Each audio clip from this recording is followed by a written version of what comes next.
We have somebody do roll call? I'll do roll call. There you go. Chairman Fitch, Present. Chairman Boyd. Here. Chairman Reed. Here. Chairman May. Yep. Chairman Weeks. Okay, so, first we'd like to get an approval for the agenda. I move we approve the agenda. And then can we get approval for the minutes held on, So these guys. Second agenda. I second. all in favor? Aye. And then can we get approval for the minutes held on June 9th, 2023? That we approve the minutes. Can we get a second? I second. All in favor? Aye. Can we get an approval for the minutes held on August 17th, 2023? I'll move. Do we have a second? Second. All in favor? Aye. So new business, first item up for business is discussion and approval of an amendment to approve a site plan for 3627 Mountain View Boulevard for storage facility. Can we get a motion for that?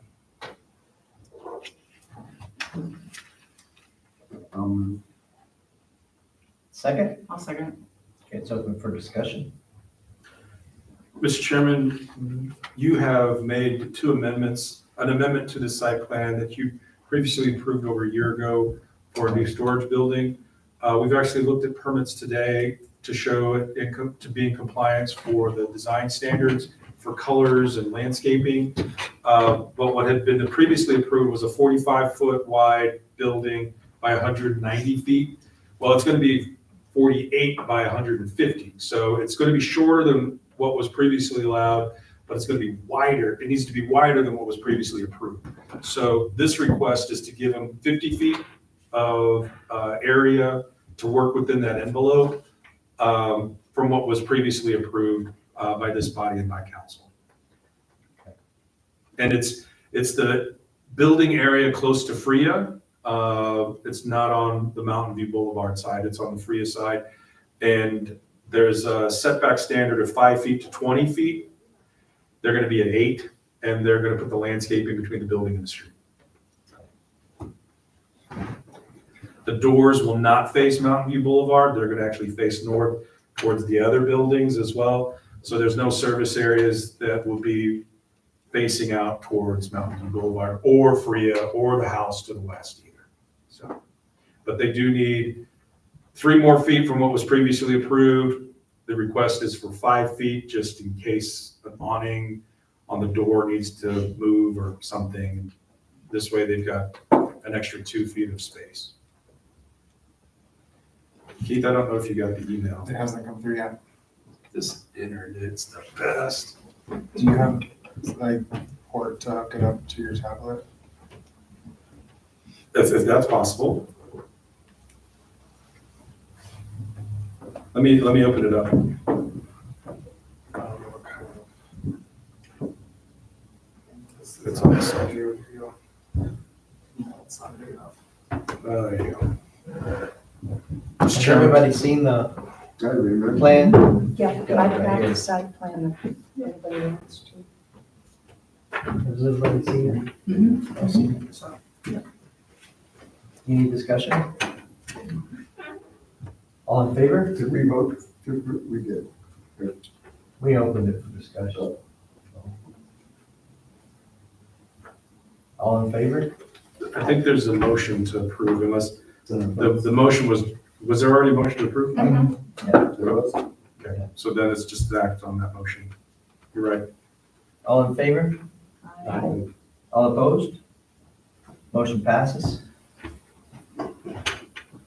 Item B up for new business is discussion and approval of a zoning amendment application located at 181 Back Basin Road, Lot 65 Re-Amended, Angel Fire Chalets Unit 4 from an R1 to an R2 zone. Can we get a motion? Can we get a? Yes. A second? I'll second. It's open for discussion. Mr. Chairman, The property is a 40-acre piece that's been some lot combos, and it's within two subdivisions, Chalet 4 and Angel Fire North. I don't know if any of you had a chance to look at the property. We did get one phone call asking about it because we had to post the zoning signs, and it was from an adjacent property owner. But we did not receive any letters or receive any other phone calls. So these 3 lots right here had been combined in addition with all the lots here except for 281. That's something they don't own. So roughly it's 40 acres. And I don't know if you saw the site, but if you drive Back Basin, that's the rim and the property goes down.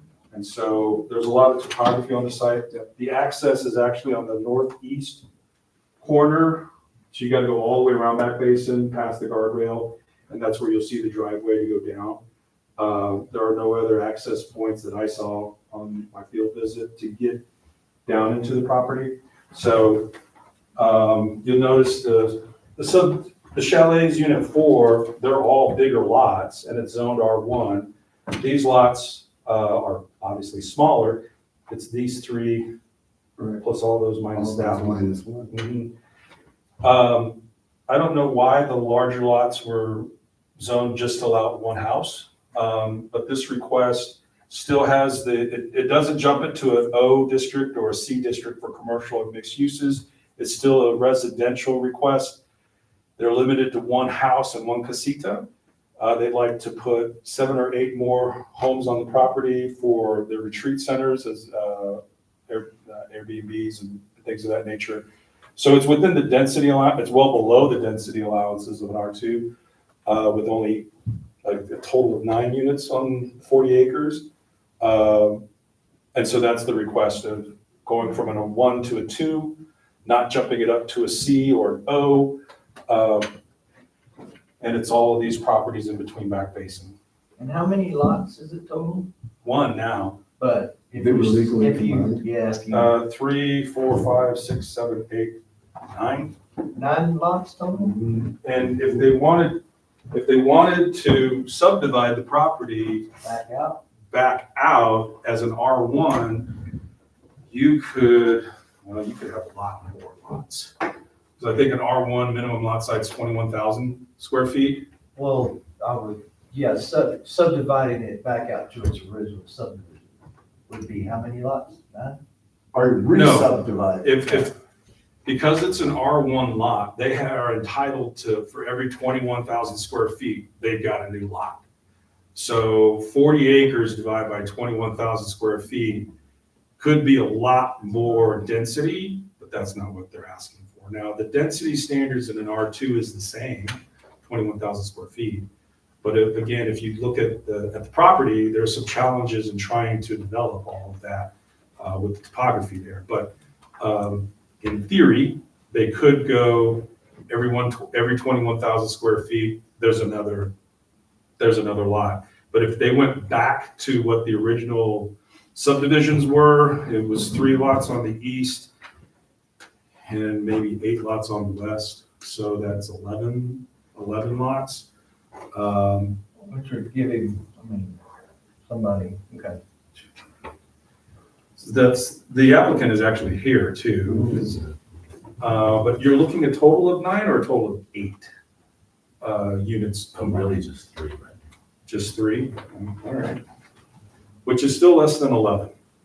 But you can't do that with an R1 because it's just 1 house and 1 casita. And my understanding is just friends and family, you're not gonna Airbnb it or anything like that, is that the intention? Okay, Private, non-commercial, and no advertising. Right, This is right. through networks that we've had. just a nice big campground for the family. And that is enforceable, like what's on the zoning change? So, And if it changes hands. yeah, let me look up, because one of the allowances in an R2 is a bed and breakfast, right? And so we just need to see, is a bed and breakfast different from A retreat. Yeah.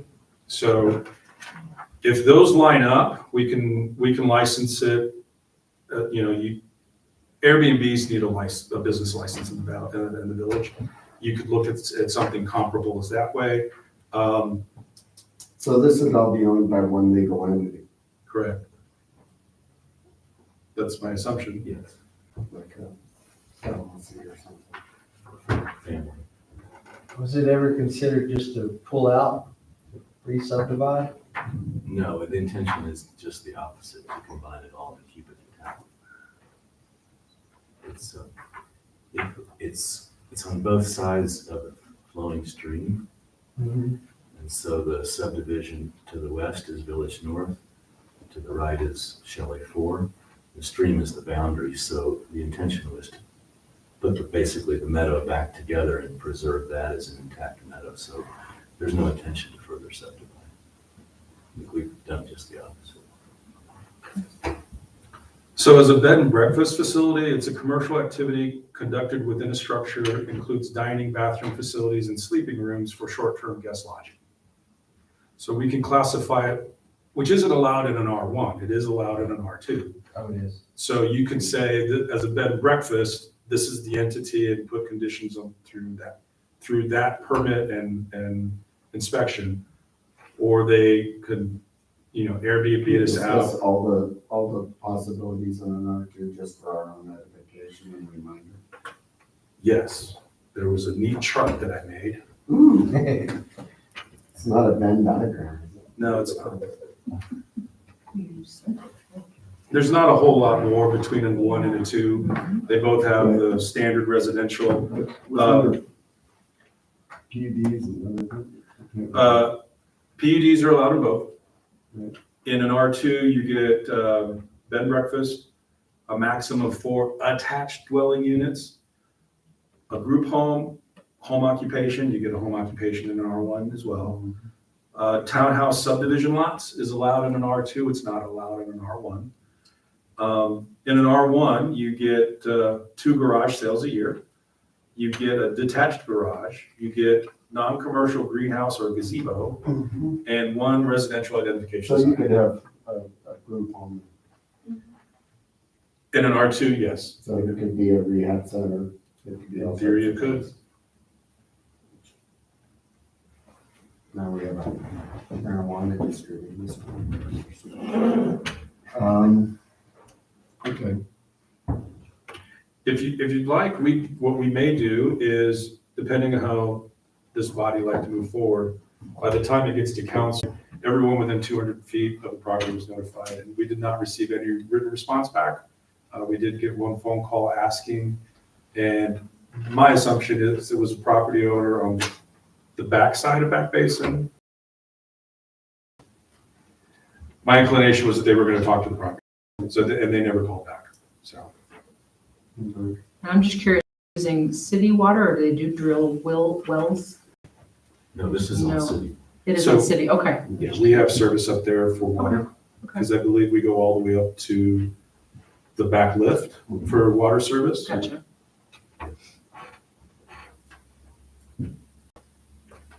So if you did an R2 here, you're gonna set a precedence for anybody else that comes in and wants to do the same. In theory, that someone could make an application and have to run through the same process, yes. So, I understand some of those lots as they would be a challenge, but there's all sorts of lots around here that are a challenge. And there are acreages on that road that were available for purchase at and just, was this your intent all along when you were acquiring the other lots, or? It just sort of grew with more informal gatherings, workshops, things like that. But we're not looking at more than 3 more buildings. More like casita.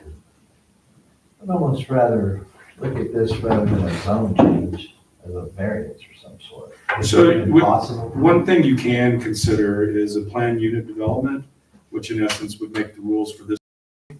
And if that's the discretion that you feel comfortable in doing, we could hold this under advisement, consider re-advertising, if that's an option, to do this as a planned unit development, where you could put these restrictions in that says it's a density of 4 or 3 instead of 8 or 11, and that doesn't include some of the other uses that are allowed in an R2. We could hold it for your next meeting. If that's the case, depending on your motion, we would send advertising back out to everybody else. The zoning signs would stay up, and you would take action on that application. But I do know that there are some provisions in the planned unit developments where if you were requesting more than what was allowed by the zoning district, there's only a certain percentage of what more you could ask. Like if you wanted extra height, well, you can only ask for 5 more feet instead of 4 feet.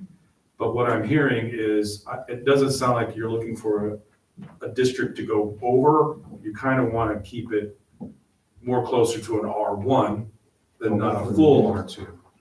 Correct. It is an R1, yes. It's an R1. A residential or commercial development guided to a total design plan in which one or more of the zoning other than uses regulations may be waived or varied to allow flexibility, creativity in the site, building design, location in accordance with general guidelines.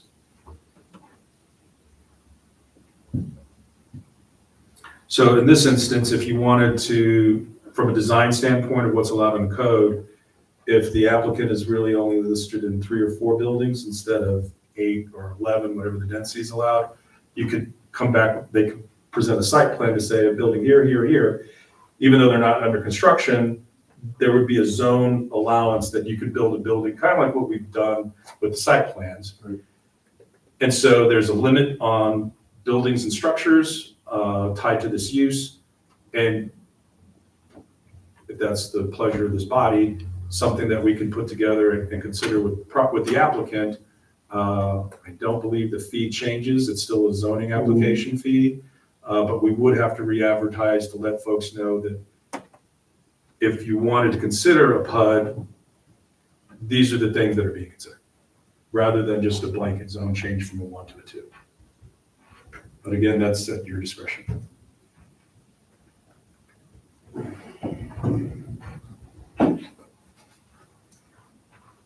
I'm leaning that way. So you can't, to me, you can't control the uses based on this, but because you can control the design, a site plan that shows 4 buildings. But you can still, I mean, it's not commercial, it's not an Airbnb, It's 4 buildings. Or what you just said. Exactly. So So family, it's going to be 5 buildings, 3 buildings, 4 buildings. Here's the and site plan. certainly the property allows for that, it's big enough. But when somebody else owns that property, Exactly. Again, if that's the discretion, if that's the direction you'd like So to it has go, to be, we could work on that application with the applicant. It would just be a site plan to get an idea of where your buildings would be placed. And then let your neighbors know that that's the request being made. Raise some comfort level with, again, we didn't receive any calls in favor or in opposition. But if your neighbors did have a conversation with you, it'd be, these are the limitations. So it can't get to 40 more units. It's really what I think what you've heard from the commission. yeah, Cape Road, Camp Winnemucca. The other thing to consider too is that this property can't be subdivided, Right. you know, at some point. There would be That would be more hard. hoops to go through because you've got a site plan that shows this as 1 lot, and now you want to subdivide it into however many lots. Well, now we got to deal with that site plan in addition to. There's no sewer, but No, there's no sewer. subdivision would be kind of problematic.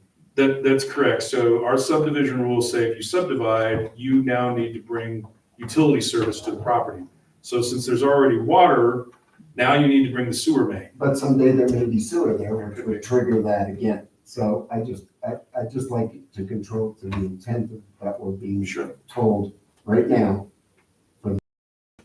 Like I said, Mr. Chairman, the PUD option would place limitations on design with a site plan. The other uses could still be allowed, but I think there's a threshold. You're only dealing with 4 buildings now, or 3 buildings, however that is. And then I think it sounds like the comfort level could be achieved, but we would have to re-advertise. But you're right, if there was other ideas about subdividing the property, well, then they still need to bring that into compliance until such time that a sewer main does go all the way up Back Basin. So, But that shouldn't trigger the ability to subdivide, should it? I mean, you can apply, I just, there's an intent yeah, Period. in a neighborhood that's just starting up there. Sure. So, whether it's traffic, or how many wood-burning stoves would you like in that neighborhood, or with one road, et cetera, et cetera.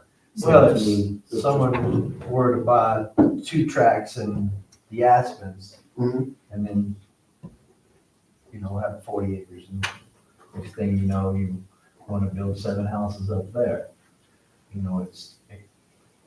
I can foresee that happening, and I don't think that's what we want. do you have any, That's why they were. do you have a site plan we could work with? Do you have a plat of your property? Just let you Is there anything on your title search that showed your property plat when you combine the lots? I'll work with the applicant to make sure we get the proper exhibit together, and if that's the will of this body, staff would recommend that you make a motion to hold this case under advisement to your next hearing, so it can be re-advertised for consideration as Are we looking at the next hearing on November 2nd? Is that what the plan is? Are we going to do a regular schedule? if everybody's here, we could do that. I also, we need to give him an answer. Sure. Timing back. So that's We part of could, this, we can kick the can, but I don't want to do that. the first Thursday in November is your first available time. What we would need to do as staff is make sure 14 days prior to that, the new advertisements go out to the property owners. So if we're going to back into a date for November 2nd, that's fair to do, so long as we can keep quorum. Now, there's already 1 house on the property, right? Correct. Is there any more discussion? Somebody want to amend the motion? Sounds complicated. No, stop. So the motion would be to amend the original motion to reconsider this request as a planned unit development and re-advertise for our November 2nd hearing. That would Is everybody okay with November 2nd? Yes. then so there's no real action. It's just, we're gonna go back to the drawing board to re-advertise this. Mhm. We'll work with the applicant to get the exhibit a correct exhibit, so that we can bring that forward. We need to include that in the exhibit that goes out to the property owners like we did the last time. So we'll work within the next timeline so that by 14 days prior to the 2nd, everything's out in the mail. The signs will stay up so that folks know there's still a pending case, and then we can still work this in for a council hearing after the 2nd. So this still remains R1. Correct. With the provision that a PUD is allowed on the site. Is that what kind of we're going towards? Planned. If you wanted to do it as a PUD, it Or are we says just it's, doing kind of a restriction? no, so as a PUD, it says that you can provide flexibility on everything except uses. So if you could in theory keep this as an R1, so that the R1 uses are there, but you've provided the flexibility on the density by saying it's R1 plus 4 buildings or 3 buildings or whatever the number is that they need, which under the code says building design, location, flexibility, and creativity in site.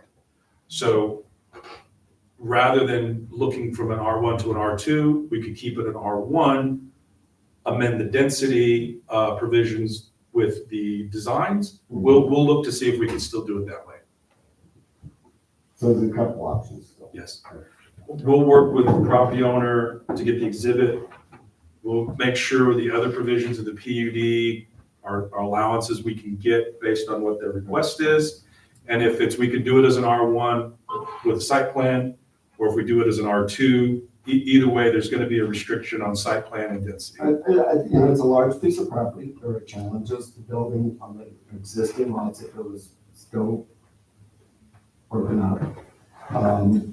And I want people to have the quiet enjoyment of their property in the way that they would like. Sure. But I also am sensitive to the future and how that loophole, if we leave it open and. Does see if we had anything else to talk about. You guys Any more feel okay discussion? about the marijuana thing? So, Mr. Chairman, just a motion to keep this under advisement to the November 2nd hearing for this item, and staff will work on getting you your packets and try to get books for everyone. Yes. Wait a second. All in favor? Okay. And then just real quick too, you're short-lived. Through at least November, it's going to depend on the closing that's pending a sale again at this point. Well, we appreciate you coming in for the short period of time that you're in here, so. So I guess we'll be looking for another. But this commission still has the ability, if you know folks who should be considered for alternates, we still need alternates. And so it's not a bad idea now, if you've got 2 or 3 names that we can consider as an alternate, that we could, in the next vacancy, just see if we could advance.